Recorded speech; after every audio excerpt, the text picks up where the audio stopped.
அருட்பெரும் ஜோதி அருட்பெரும் ஜோதி தனிப்பெரும் கருணை அருட்பெரும் ஜோதி எல்லாம் செயல்கூடும் என் ஆணை அம்பலத்தே எல்லாம் வல்லான் தனையே ஏத்து.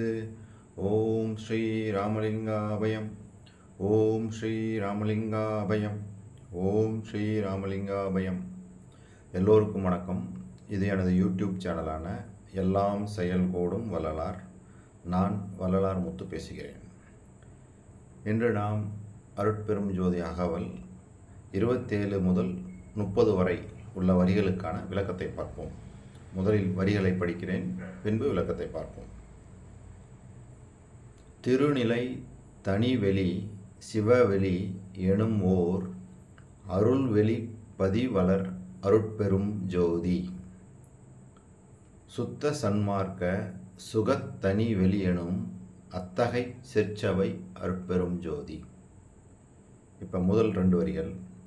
திருநிலை தனிவெளி சிவவெளி எனும் ஓர் அருள்வெளி பதிவளர் அருட்பெரும் ஜோதி. அதாவது திருநிலைன்னு ஒரு வெளியை சொல்கிறாரு. அந்த வெளிக்கு பேர் எப்படின்னா சொல்கிறாருன்னா தனிவெளி சிவவெளி எனும் ஓர் அருள்வெளி. அதாவது 3 வெளியை சொல்கிறார். தனிவெளி, சிவவெளி, அருள்வெளி, பதிவளர் அருட்பெரும் ஜோதி. அதாவது அருட்பெரும் ஜோதி அந்த ஆண்டவருடைய அனுபவம் வளருகின்ற இடத்தை தான் சொல்கிறார். வளருகின்ற இடம் அதுக்கு 3 பேராக சொல்கிறார். தனிவெளி, சிவவெளி எனும் ஓர் அருள்வெளி. கடவுளுடைய அருள், அதாவது அருட்பெரும் ஜோதி அந்த அனுபவம் வளர்கின்ற அந்த இடம் எது சொல்கிறாரு? திருநிலை அப்படின்றார். இப்போ இந்த இதில் ஒரு இன்ட்ரெஸ்டிங்கான விஷயம் என்ன அப்படின்னா, நம்ம அந்த உயிரெழுத்து 12 வரிசையாக சொல்லிட்டு வந்தாருன்னு சொல்லி ஒவ்வொரு வரிகளும் அப்படி தான் அமைஞ்சது. அ ஆ இ ஈ உ உ ஏ ஏ ஐ ஓ ஓ ஓ ஔ அப்படி தான் நம்ம ஒவ்வொரு வரிகளும் ஸ்டார்ட் ஆகி நம்ம பார்த்துட்டு வந்தோம். இப்போ உயிரெழுத்து 12 முடிஞ்சதுக்கப்புறம் நம்மளுக்கு தெரியும் ஆயுத எழுத்து, அதாவது அக்கணான்னு சொல்லுவாங்க. 3 புள்ளி உங்களுக்கு தெரியும். 1 2 3 இந்த 3 வச்சுருப்போம்ல. அது இந்த 3 புள்ளி ஆயுத எழுத்துன்னுவாங்க. அந்த ஆயுத எழுத்தையே அவருங்க யூஸ் பண்ணல. அக்கணா வச்சு அவர் எதாவது பாடியிருக்கலாம். அந்த ஆயுதம்ன்ற வேர்டையும் யூஸ் பண்ணல. அந்த இதே யூஸ் பண்ணாமல் என்ன போடுறாரு, அந்த இடம் ஆயுத எழுத்து வர்ற அந்த 3 புள்ளி வர இடத்துல திருநிலை அப்படின்றாரு. அந்த திருநிலையத்தான் 3 விதமான வெளியாக சொல்கிறாரு. தனிவெளி, சிவவெளி எனும் ஓர் அருள்வெளி. அந்த வெளிகளில் அருட்பெரும் ஜோதி அந்த அனுபவம் வளர்கின்றது அப்படின்னு சொல்கிறார். ஓகே. அந்த இப்போ அக்கணாவுக்கு இந்த 3 புள்ளி இருக்கிறது பார்த்திங்கன்னா 2 கண், இங்கே பூர்வ மத்தியில் இங்கே ஒரு புள்ளி. இப்படி வச்சோம்னா நம்மளுக்கு இப்போ 3 புள்ளி வந்துருச்சுங்களா. அப்போ அவர் என்ன சொல்கிறாரு, திருநிலைன்னு சொல்லி இதைத்தான் ஒரு மாடம். இந்த மாடத்தில், அதாவது நம்ம பழைய வீடுகளெல்லாம் பார்த்துருப்போம். வீடுகளுக்குள்ள இந்த மாதிரி இந்த முக்கோணமாக என்ன பண்ணியிருப்பாங்கன்னா ஒரு சின்ன ஓட்டை மாதிரி பண்ணி வச்சுருப்பாங்க, அந்த விளக்குகள் வைக்கிறதுக்காக. அதே தான் இந்த சித்தர்கள் பாடினது இங்கே தான். இந்த சிற்சபைக்குள்ளே அந்த வச்ச விளக்கு எரியுது அப்படின்லாம் சித்தர்கள் பாடியிருக்காங்க. அப்போ இந்த இந்த இந்த முக்கண்ணன்லாம் சொல்கிறாங்க பார்த்தீங்களா. பாருங்கள், இங்கே ஒரு புள்ளி, இங்கே 2 புள்ளி அக்கணா மாதிரி இருக்குதா இந்த மாடம். இதைத்தான் நம்ம புருவ மத்தி இதுக்குள்ளே தான் உணர்வு நுட்பமாகி நம்ம உள்முகமாக பயணிக்கும் போது நம்ம எனது சிற்சபையில் அந்த ஆன்ம அனுபவம் ஏற்பட்டு அருட்பெரும் ஜோதியை பார்த்துக்கலாம். இதைத்தான் நம்ம எல்லா வீடியோவிலையும் இதுக்கு முன்னாடி உள்ள வீடியோலாம் பார்த்துட்டு வந்திருக்கோம். அப்போ இங்கேயும் திருநிலைன்றதை அந்த சிற்சபையை தான் சொல்கிறார். அந்த சிற்சபையை இந்த வெளியாக சொல்கிறார். தனிவெளி சிவவெளி எனும் ஓர் அருள்வெளி பதிவளர் அருட்பெரும் ஜோதி. அருட்பெரும் ஜோதி ஆண்டவர் வளர்கின்ற அந்த அனுபவம் கிடைக்கக்கூடிய இடம் இந்த மாடமாகிய இந்த இடம், அதாவது புருவமத்தி அப்படின்றது தான் இந்த பாடலுடைய விளக்கம். இதுக்கு நம்ம இந்த புத்தகத்தோட முதல்ல ஸ்டார்டிங்லேயும் வர பாட்டு தான். எல்லாம் செயல்கூடும் என் ஆணை அம்பலத்தே எல்லாம் வல்லான் தனையே ஏத்து. அதுக்கு கீழே பார்த்தீங்கன்னா, இன்று வருமோ நாளைக்கே வருமோ அல்லது மற்ற என்று வருமோ அறியேன் எம்கோவே துன்று மல வெம்மாயை அற்று வெளிக்குள் வெளிகடந்து சும்மா இருக்கும் சுகம். பார்த்தீங்களா? அந்த வெளிக்குள்ளே வெளியே கடந்து கடைசியில் நம்ம எங்கே இருக்கணும்? சும்மா இருக்கிறது தான் சுகம். சும்மா இருக்கிறது சுகம் அப்படின்னா அந்த ஆன்மாவுக்குள்ள அனுபவமாகிறது. அதாவது இந்த மனம் வந்து மனமற்ற நிலைக்கு போகணும். மனம் வந்து நம்ம அதுக்கு தான் வந்து இந்த கோபத்தெல்லாம் முன்னாடி உள்ள ஒரு வீடியோவில் நம்ம பார்த்தோம். ஒரு 10 வீடியோவுக்கு முன்னாடி பார்த்தோம். மனம் வந்து பார்த்திங்கன்னா அற்ற நிலைக்கு போகணும்னா மனத்தை வந்து நம்ம கவனிக்க சொல்லியிருப்போம்.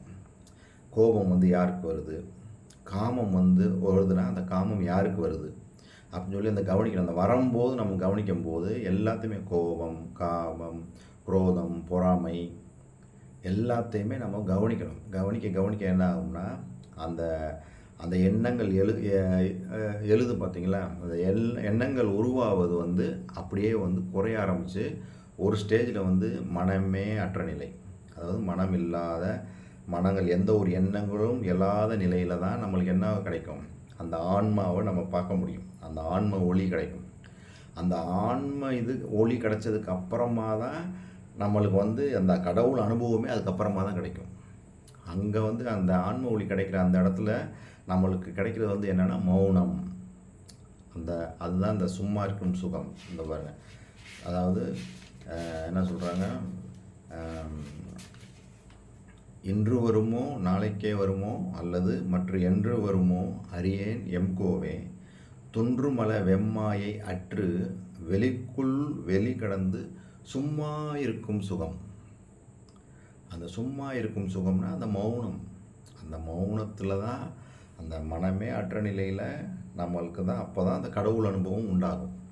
அப்போ இந்த திருநிலை தனிவெளி சிவவெளி எனும் ஓர் அருள்வெளி பதிவலர் அருட்பெரும் ஜோதி அப்படிங்க சொல்கிறாருன்னா அந்த அருட்பெரும் ஜோதி அனுபவம் நம்மளுக்கு எங்கே கிடைக்கும்? இந்த திருநிலையாகிய இந்த மாடத்தில் இங்கே தான் கிடைக்கும். அப்போ அங்கே வந்து நம்ம உணர்வு நுட்பமாகி உள்முகமாக பயணித்து இந்த மனமே அற்ற நிலைக்கு போகும்போது நம்மளுக்கு என்ன கிடைக்கும்? அந்த மௌனத்தில் தான் அந்த ஆன்மாவை நமக்கு பார்க்க முடியும். அந்த ஆன்மாவை என்னன்னு பார்க்குறது தான் தன்னை உணர்தல். அதை உணர்ந்ததுக்கு அப்புறமா தான் அதுக்கப்புறம் வர்றது தான் கடவுள் அனுபவம். அப்போ அதுக்கப்புறமா தான் இந்த அருட்பெரும் ஜோதி வளரும். அதான் போட்டிருக்காருல, அருள்வெளி பதி வளர் அருட்பெரும் ஜோதி. அந்த அருட்பெரும் ஜோதி ஆண்டவருடைய அந்த அனுபவம், அந்த வளர்கின்ற அந்த அருட்பெரும் ஜோதி ஆண்டவரை காணுகின்ற அந்த அனுபவம் வளரக்கூடிய இடம் இந்த மாடமாகிய இந்த திருநிலை. இதுதான் இந்த பாடலுக்கான விளக்கம். இதே மகாதேவ மாலையிலையும் ஒரு பாட்டு இருக்குது. அதில் வந்து ஒரு மௌன வெளின்னே சொல்கிறாரு. கடவுள் இருக்கக்கூடிய இடம் வந்து மௌன வெளி அப்படின்னே சொல்கிறாரு. அந்த பாட்டை படிக்கிறேன் பாருங்களேன். சுழியாத அருட்கருணை பெருக்கே என்றும் தூண்டாத மணிவிளக்கின் ஜோதியே.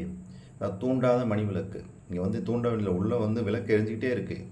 அதான் பாருங்கள், என்றும் தூண்டாத மணிவிளக்கின் ஜோதியே வான் ஒளியாது கதிர் பரப்பும் சுடரே அன்பருக்கு போவாத இன்பருளும் ஒன்றே விண்ணோர் விழியாலும் மொழியாலும் மனத்தினாலும் விளைத்தரு மெய்தவத்தாலும் விளம்பும் எந்த வழியாலும் கண்டுகொளற்கு அரிதாய் சுத்த மௌன வெளியூடு இருந்து வயங்கும் தேவே. அதாவது சுத்த மௌன வெளியின் ஊடிருந்து விளங்கும் அருட்பெரும் ஜோதி. அந்த மௌன வெளிக்கு உள்ளுக்குள்ளே இருந்து ஊடிருந்து வெளியோடிருந்து விளங்கும் தேவே அப்படின்றாரு. அப்போ அந்த மௌன வெளி அப்படின்னா அந்த வெளியவே சொல்கிறார். கடவுள் இருக்கக்கூடிய இடம் வந்து இந்த மௌன வெளின்றாரு. அதுதான் இந்த ஆன்மா வந்து அந்த மௌனம். அந்த மௌனம்னா எப்படின்னா மனமற்ற நிலையில் தான் நம்ம அந்த மௌனத்துக்கு போக முடியும்.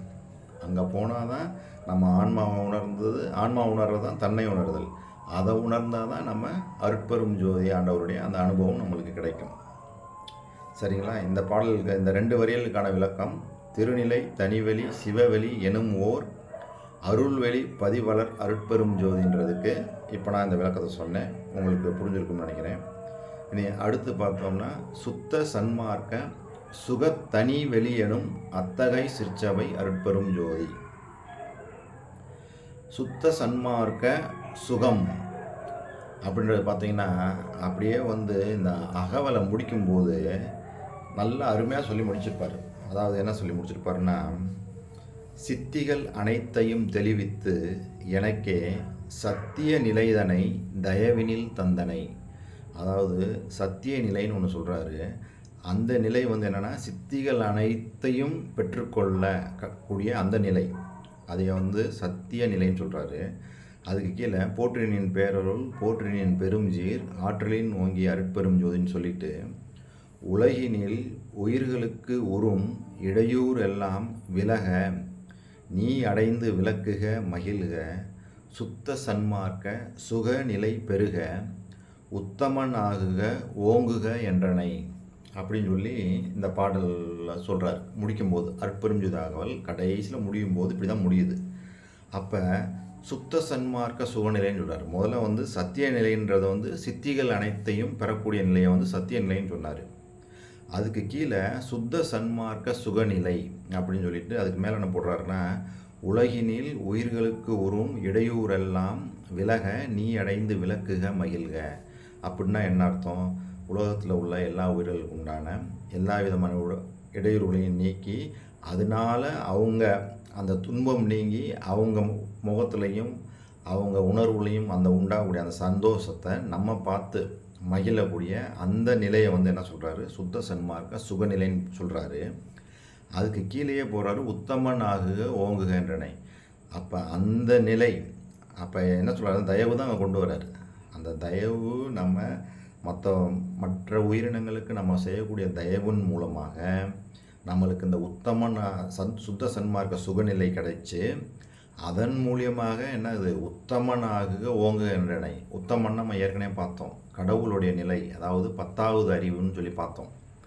அந்த 10வது அறிவு நிலையே நம்மளுக்கு கிடைச்சிரும் அப்படின்றாரு. அப்படியே இங்கே வந்தோம்னா சுத்த சன்மார்க்க சுகத்தனி வெளி எனும் அத்தகை சிற்சபை அருட்பெரும் ஜோதி. அதாவது சிற்சபையில் அருட்பெரும் ஜோதி ஆண்டவர் விளங்குகிறார். அவர் வந்து சுத்த சன்மார்க்க சுகத்தனி வெளி எனும், அதாவது சுத்த சன்மார்க்கத்தை இந்த இப்போ சொன்னோம் பார்த்தீங்களா, இந்த தயவு தான் சுத்த சன்மார்க்கம். அந்த தயவு பிற உலகினில் உயிர்களுக்கு உறும் இடையூறெல்லாம் விலக நீ அடைந்து விளக்குக மகிழ்க சுத்த சன்மார்க்க சுகநிலை பெருக. அப்போ இந்த சுத்த சன்மார்க்க சுக தனி வெளி, அடுத்தவர்களுக்காக அடுத்த உயிரினங்களுக்காக நாம் மேற்கொள்ளும் தயவு, இதை வந்து ஒரு தனி வெளின்னே சொல்லி இந்த இடத்தில், அதாவது இந்த சிற்சபையில் தான் நம்ம முன்னாடி உள்ள பாட்டில் பார்த்தோம், சிற்சபையில் தான் அருட்பெரும் ஜோதி ஆண்டவருடைய அனுபவம் கிடைக்கும்னு சொல்லி சொன்னோம். அப்போ பிற உயிர்களுக்கு நாம் செய்யும் தயவின் மூலமாக நமக்கு சிற்சபையில் இந்த அருட்பெரும் ஜோதி ஆண்டவருடைய அனுபவம் நம்மளுக்கு கிடைக்கும். அதாவது எப்படி அந்த மௌனம் கிடைக்குது அப்படின்னா, இந்த ஜீவகாருண்யம் இந்த தயவு இந்த நிலை ஏற்படும் போது நம்மளுக்கு சுத்த உஷ்ணம் ஏற்பட்டு அதன் மூலியமாகவும் நம்ம வந்து என்ன பண்ணலாம், இந்த ஆன்மாவை நம்ம கண்டுகொள்ளலாம். அப்போ வந்து இந்த சிற்சபையில் தான் நம்மளுக்கு வந்து அந்த அனுபவம் கிடைக்கும் அப்படின்னு தான் சொல்கிறார். அதாவது சுத்த சன்மார்க்க சுகத்தனி வெளியனும் அத்தகை சிற்சபை அருட்பெரும் ஜோதி. சிற்சபையில் அருட்பெரும் ஜோதி ஆண்டவருடைய அந்த அனுபவம் நம்மளுக்கு இந்த பிற உயிர்களுக்கு நாம் செய்யும் அந்த தயவின் மூலமாக நம்மளுக்கு கிடைக்கும் அப்படின்னு தான் இந்த பாட்டுக்கான பொருளை நம்ம எடுத்துக்கிறணும். இது வரைக்கும் நான் சொன்ன இந்த விஷயம் உங்களுக்கு புரிஞ்சிருக்குன்னு நினைக்கிறேன். மீண்டும் நாம் அடுத்த வீடியோவில் சந்திப்போம். இதுவரை பொறுமை காத்து எனது வீடியோவை பார்த்தவங்களுக்கு கோடான கோடி நமஸ்காரங்களும் நன்றிகளும். அருட்பெரும் ஜோதி அருட்பெரும் ஜோதி தனிப்பெரும் கருணை அருட்பெரும்